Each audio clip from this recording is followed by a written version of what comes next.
Welcome to Not Milk Never Milk. Subscribe if you're lactose intolerant. You start by adding a sound into sound service so audio becomes global for every player. Import the asset by pasting the audio asset ID into sound ID. This links the file. Set loop to true if it should repeat and pick an initial volume like 0. 5 so it isn't overpowering. You do this first because it simplifies later scripting. Once done, save the sound object and confirm the asset previews in Studio so you know the ID worked before automating playback. Now you wire the sound to play automatically. Use a server script in server script service and reference sound service. Sound play, so all clients hear it. For smooth transitions, create a tween that ramps volume from 0 to target over 1-3 seconds. This prevents abrupt starts.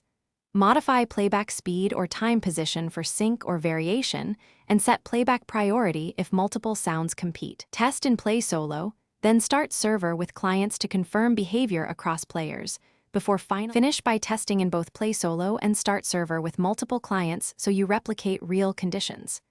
Preload large audio with content provider. Preload async to avoid playback gaps on join.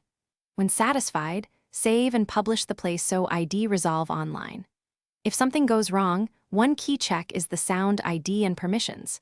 Make sure the asset is public or owned by you, looped is set if expected, and the script has no runtime errors. Fixing that usually resolves silent playback. Thanks for watching. If this was helpful, leave a like and consider subscribing. See you next time.